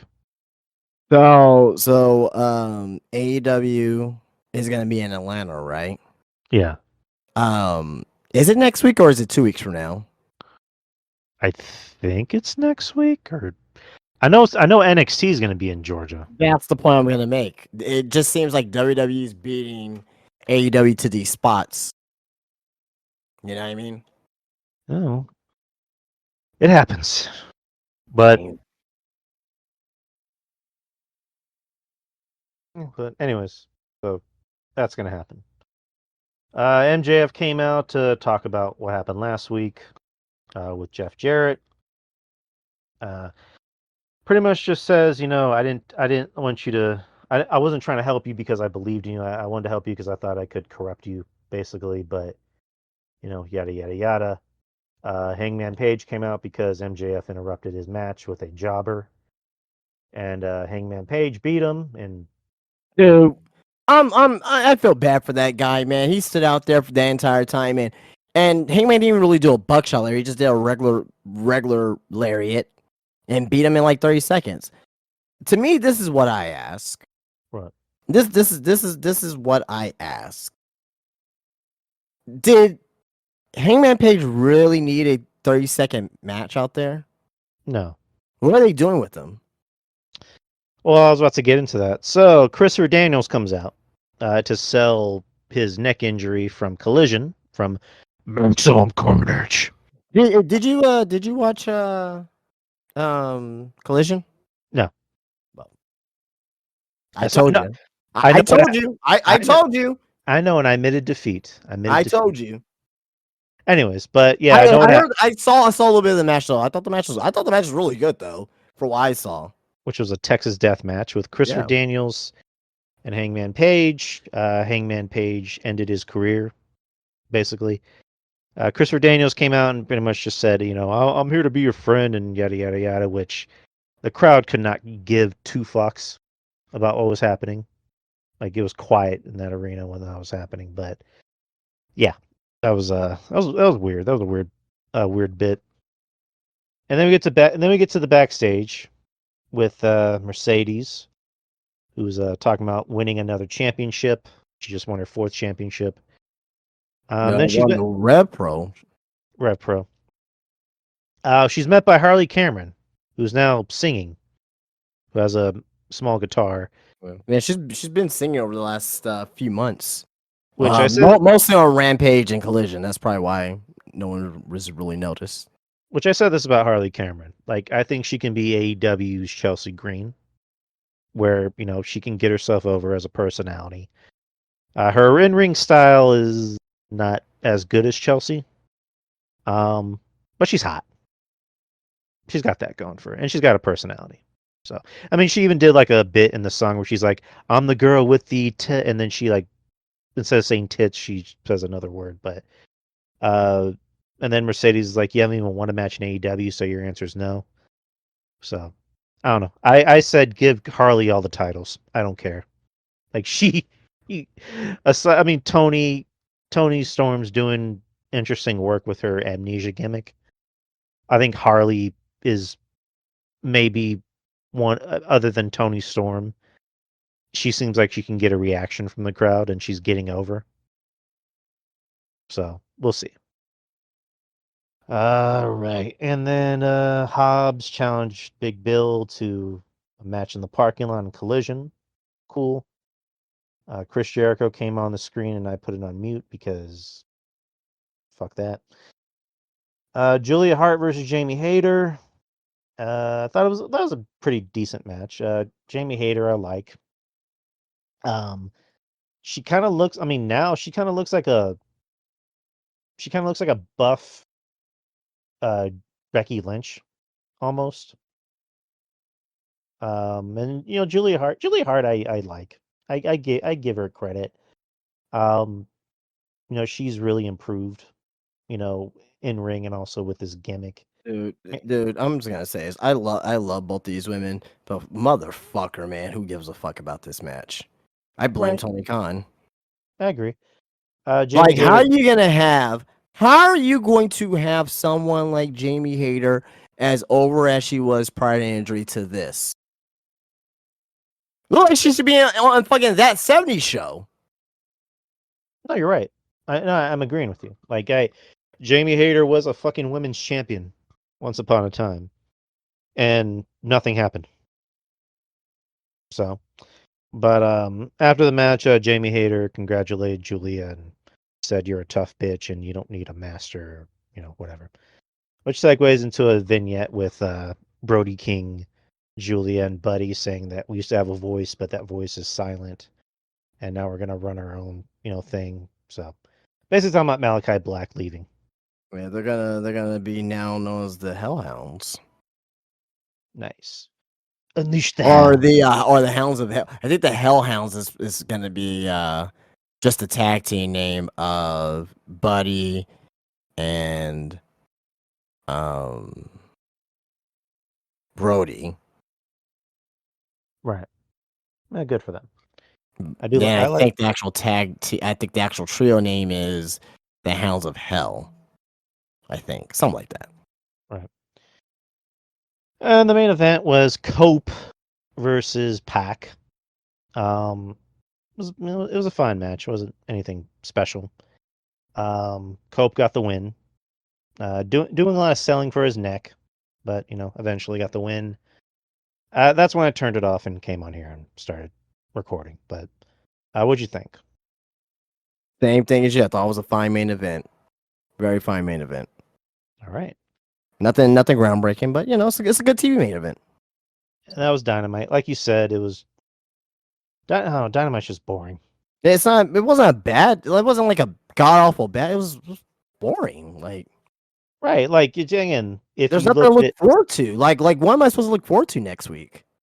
I mean, if you look at it, in a vacuum, they're they're decent to good wrestling matches, but outside of it, it's like who cares? Yeah, like storyline wise, like what? Like I can't even tell you. I can't even tell you what the top storyline is right now. I mean, I know what it is, but like I can't like if we were to take a poll, like what is the top storyline in AEW, and we give 5 choices. Like I don't know if those 5 choices would. I think they will all be pretty much near even. I don't know, man. It's not good. It's not good for the company right now, man. They have a It's lot not to good. fight It's not to. good. It's not good for the company right now. I hope they snap out of it. I really do. I want them to do better and succeed. Again, the show wasn't terrible tonight. It was just really very boring. And I'd rather have a bad show that's fucking entertaining at least versus a not such a bad show but boring. Like boredom is the worst thing you can have in wrestling. That's why I like WCW 2000. Yeah, it sucked, but goddamn, it was entertaining as shit. It was like I'd go watch WCW 2000 right now, and I'll be entertained to the fucking gills. Like I'll be giddy watching it. Nice. All right, so let's get into Saturday night's main event predictions. It's this Saturday in San Antonio, Texas, our hometown, January 25th, in the Frostbank Center. So far, there's 4 matches, which I think they're going to stick to that. It's going to be a 2-hour show. I know there's going to be a bit with Shawn Michaels actually, where he's going to mediate Kevin Owens and the Kevin Owens and Cody. I don't know if it's a contract signing. I'm assuming it's a contract signing, so that's going to be another bit on the show. But so far, there's only 4 wrestling matches, which I think that's better that way. Um, Rhea Ripley versus Nia Jax singles match for the women's world championship. Rhea Ripley. Yeah, Yeah. To be honest, I don't think any titles are changed on the show. It'll be a good show. I don't think there's any title changes. Braun Strowman versus Jacob Fatu in a singles match. Jacob Fatu. I mean, it's good to see Jacob Fatu finally. It's It's looking like he's getting his own singles run. Well, yeah, singles run because for a while with the Bloodline, he just seemed like he was being the cleanup guy. So now he's actually getting like a big match in WWE. So good for him. Braun Breaker versus Sheamus for the Intercontinental Championship. Uh, should be a fun match, but Braun's winning. Got Sheamus. Ooh, okay. And what I'm assuming is the main event, Gunther versus Jey Uso for the World Heavyweight Championship. Gunther. Gunther. That was easy. All right, so that was Saturday night's main event. Let's get into some news real quick. Let's talk about the big one. So, Britt Baker is said to be done with AEW. This is a report coming from, I believe it was AW Torch. AW Torch. There you go. Wade Keller explained on his Hotline podcast, saying that she might be done with AEW. At least the feeling I'm getting from talking to people in AEW is Tony Khan might have her in the same category as some other wrestlers, where they just don't get phone calls and don't get called in to show up. There's a lot of frustration with her, I'm told, and I've heard this pretty consistently. She's wildly unpopular in the women's locker room. One person said no one ever wants to see her come back. Speaking of the women's locker room, now that is a bold, broad statement. What the fuck is this? Okay. I could imagine somebody on social media going, I'm a women's wrestler in AEW and I want her back. Okay, fair enough. But I'm just telling you, somebody's perception is nobody wants her back. That's how bad it is. Somebody is willing to tell me that. Yeah, just, and he brought up the MJF situation as he continued to report on the former AEW Women's World Champion. There was the incident with her and MJF, and I'm told that the factors into her being off television. But there are other issues with her that have come up. She has become increasingly difficult to work with in a general sense. She has always had a reputation for being difficult to work with. There was a specific situation recently, not counting the MJF situation, where people just threw their hands up. It wasn't like a huge deal, but it was enough to sort of be the straw that broke the camel's back in terms of just feeling like, you know what, we've got a strong women's division now compared to when she was on top. And we Yeah, don't, stop. Okay. I'm just quoting him. No, I know you're just ready to quote, but like this, yeah, whatever. And we don't need to deal with it if she's going to be difficult to work with. And I got one last quote. One thing Keller says isn't a factor in Baker's AEW standing is her recent split with longtime boyfriend Adam Cole, which shouldn't be, but there should be no heat on Adam Cole. He has nothing to do with her not being on TV. And I'll just finish up. I'll What be the quick. fuck's Adam Cole? I have no clue. No clue. He So didn't that's get where injured again. I don't think he got no. What the fuck's going on with Adam Cole? I don't know. Whatever. I don't know. Gust of wind blew him away. Oh, I'm kidding. I'm kidding. I'm kidding. So that's where they are going with her. From what I'm hearing, at least the attitude right now at the moment, the belief is Tony Khan is fed up enough that he's just going to focus his TV time on others. I don't know what that means in terms of pay, of her pay and her contract. It's possible that eventually things will change. At this point, I'm in asking around. You should not expect to see her back immediately. Um, Basically telling us what we already know about Britt Baker.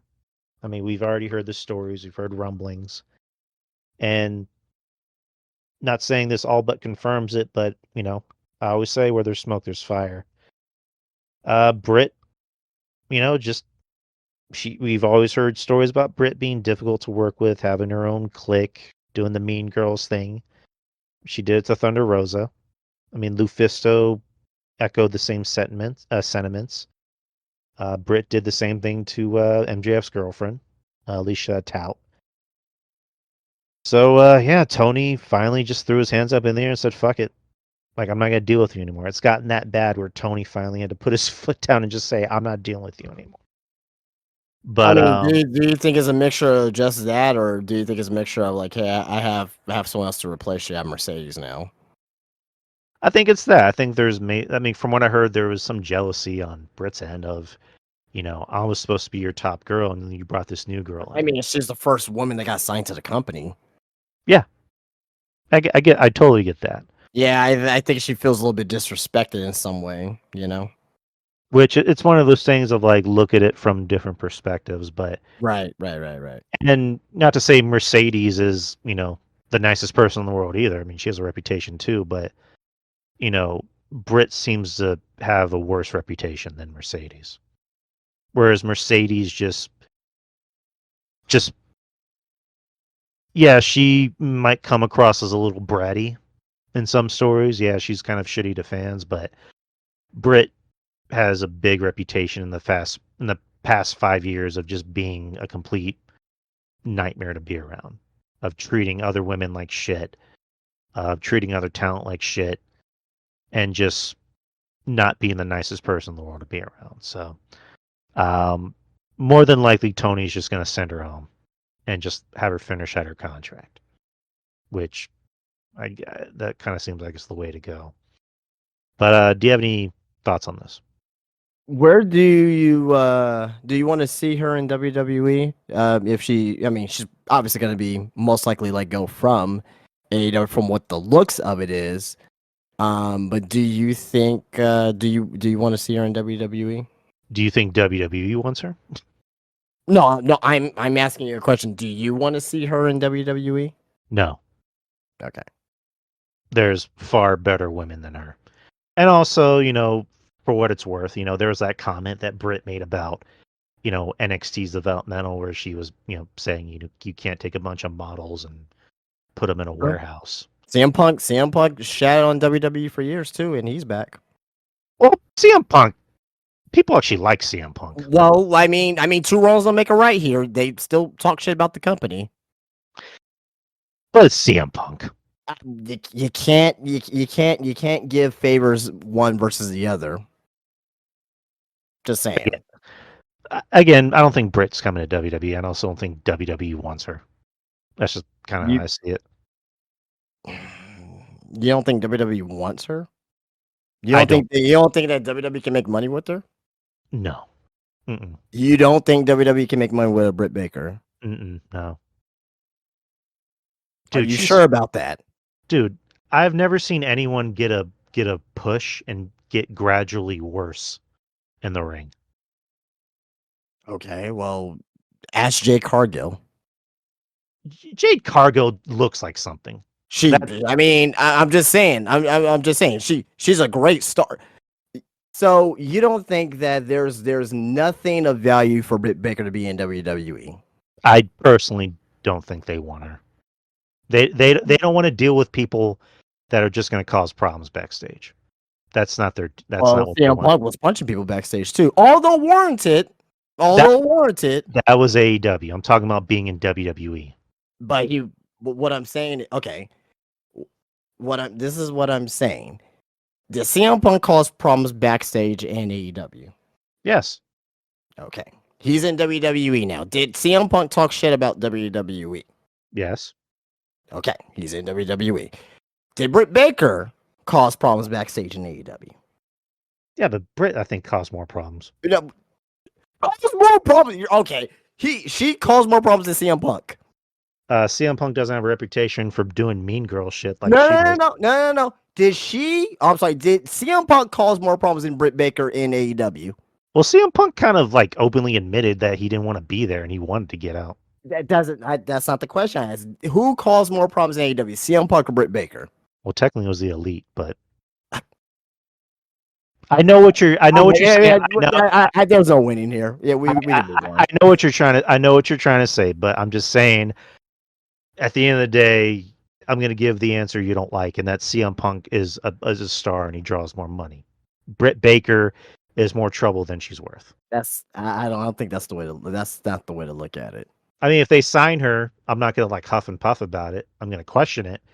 And if she can somehow fix her fucking attitude, then I'll eat my balls and go, I was wrong. I'll be more than happy to admit. I like admitting when I'm wrong. I'm not saying that WWE is for sure signing Britt Baker. But what I am saying is that I think that if she does sign with WWE, there's going to be expectations that's going to be there from her within the company. And they dealt with worse. They dealt with worse than Britt Baker. I think that she would be able to be more professional in a more professional environment. And I think she can make the company money. Do I think she's going to be like the top woman of the company? No, I don't think so. But I think there's a place for her in the company and that she can make money. That's it. We'll see. You know what I mean? We'll see. But I don't know. Right now it's not 100%. It's a 50-50 thing. So again, I'm not saying Britt Baker's a for sure thing going to WWE, but also at the same time as well, I definitely would not count it out. All right. She also posted a tweet earlier too. I don't know if you saw that. Yeah, I was talking about the Adam Cole thing. Like that I can kind of side with her, where it's like, why is that any of your business? Like, that's why I don't bring up relationships or anything on there, because that's why I don't like to like get into people's personal lives, because it's like, it's not my business, Right. But that's all the news I have. Oh, okay. Well, let me hold on. Let me back up here. I'll start with this first here with some news coming from PW Insider. This came out a little bit earlier today. I'm surprised you didn't pick up on this one, but all return plans for Alexa Bliss have reportedly been scrapped. Yeah, I saw something like that. She was supposed to come out last week. Yeah, in San Jose, and I don't know what's going on with her. I like to hope. I want to hope that they still be able to find something for her to do back in WWE. I think she wants to return back. I hope that they don't completely scrap her as a talent. You know what I mean? I will like to see her back.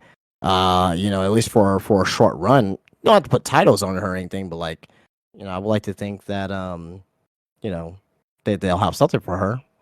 So what are your thoughts about that?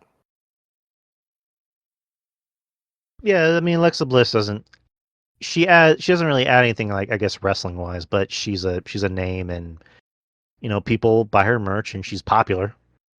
Um, I think at the moment the women's division in WWE kind of needs it, especially for the main roster. They need something. They need somebody with some kind of reaction. Yep. Again, not the biggest Alexa Bliss fan, but if she comes back, it, it'll be good for the show. We'll see. Yep. All right, we'll skip these here. We'll skip the Josh Alexander and the Ricky Starks thing because we already kind of mentioned that earlier. Just a couple more news stories here. Ilya Dragunov has been spotted at the WWE Performance Center training for his in-ring return. That's coming from Fightful Select and Corey Brennan. Yeah, apparently his progress is going very, very well.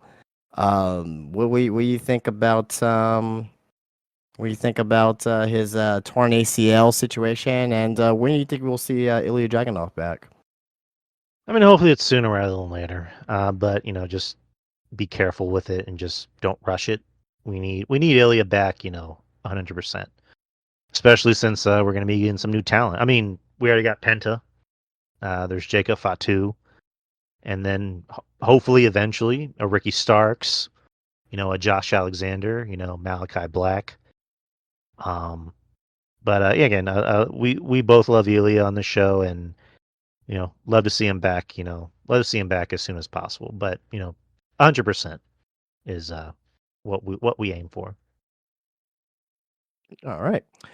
Um, and last but not least, here for what I got, nothing groundbreaking here or anything like that. But Jordan Grace is expected at the WWE Performance Center this week, according to sources that was coming from PW Insider, and also as well. I don't have the exact source here, so apologies to whoever source that is. But apparently, she was at the Performance Center today too. So. Nice. But again, good for Jordan. More than likely she'll be at the Rumble. And do you think they put her on the main roster or NXT? I think the main roster, because I think the main roster is more needed right now. I think NXT is fine for what they got at right now. Okay, makes sense. Me personally, but I wouldn't be mad if she goes to NXT. You know what I mean? But she kind of already had a little bit of a run at NXT, a little bit. Like, you know what I mean? Right. It's like, you could do Jordan versus Julia versus Stephanie Vecchio versus Zarya. I mean, I know that's probably a match that they're salivating at, but also on top of that as well, why would you put Jordan Grace down at NXT when you already have someone that looks like her in Zarya? I, Right. I want to keep those two women separate I get you. as much as possible. Yeah. I mean, you can do Jordan Grace versus Rhea Ripley, Jordan Grace versus Bianca Belair, Jordan Grace versus Io Sky. Io Sky, Liv Morgan.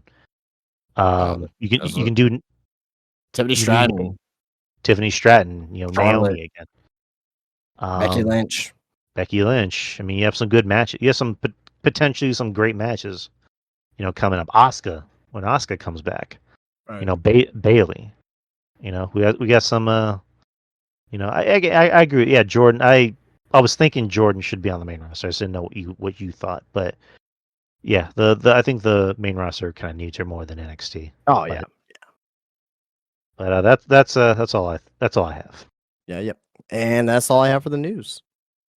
All right, that's news, and that's the show. Unfortunately, I had to cut the feed on OBS because it was lagging. So unfortunately, we didn't get to stream on YouTube, but we were able to stream on here, which matters. I will, however, upload a audio file to YouTube, just so I can put something out. But that's the show, people. Thank you to everybody that did show up. Thank you to everybody that supports us and shares our shares our shows and comments, likes, and subscribes, and go to YouTube and hit the subscribe button and leave a like and a comment. So, DY Experience on Twitter X, Instagram, DY Experience, and the shows are everywhere, like on YouTube, Spotify, iTunes, and I'm blanking on something else, but that's about Spreaker. There you go. But we will be here next week, same time, same channel. Where we will be doing Royal Rumble predictions. The Royal Rumble is already here, people. But tell the people about Spinebuster Tees, Justin. Guys, know where to find me, Spinebuster Tees, spinebustertees.com. Get yourself a wrestling t-shirt sent to your home. Takes about a week to get to you. Very much so. A lot of great designs on spinebustertees.com, including the I Am a Mark t-shirt, Weapons of Pro Wrestling t-shirt, Match Types of Pro Wrestling t-shirt, the Hill Heat Pineapple Pizza t-shirt, and many other designs on spinebustertees.com. Spinebuster Tees on Instagram. Follow me there. Keep up to date with me, what I'm doing, what I got going on inside my shop, which is Spinebuster Tees at Wonderland of the Americas. Come in, get yourself anything for your pro wrestling needs, including t-shirts, socks, masks, hats, action figures, Funko Pops, magazines, trading cards, autographs, croc charms, stickers. Have it all. Spinebuster Tees at Wonderland of the Americas. There 5 days a week, Wednesdays through Sundays, 11 to 6. And yeah, that is it for me when it comes to my shop. So Spinebuster Tees at the Wonderland of the Americas. Spinebuster Tees on Instagram. Follow me there and spinebustertees.com. And February 5th will be episode 400. So I'm trying to get some people on. So Are we? What guests are we having? I'm gonna get the usuals on RJ, Ruben, And we Jeff. get Cornette. I will get Jim Cornette. I will try to get Jim Cornette. Brian Last. Who else? Wade Keller. Could we get Meltzer on the show? Well, he has me blocked, but I'll try to get a hold of him. Can we get who else? Can we get Solid Monster on the show? Yeah, Jason's a nice guy. I'll get Jason on. Yeah. Can we get who else? Who else can we? Chris Van Fleet. Chris Van Vliet, JD. Can we get I don't know. I can't think of anybody else. I can get Karrion Cross on. Cross. Can we get Steven Larson? Fuck yeah, we'll get everybody on. We're gonna get it. This is gonna be like the Avengers Endgame of podcast shows. So everybody's gonna come through a portal. Is that a good thing or a bad thing? Well, it's gonna be the ending where the portal's up, in which it's late. I don't feel like explaining it. I'm not saying like I don't know. Anyways, it's gonna be a big show. So be there. February. It's gonna be a what? A big show. There we go. Wow. It's a big show tonight, dog. Come on. But yeah, see you there, and we will see you next week, same time, same channel. And yeah, peace out, people. Bye.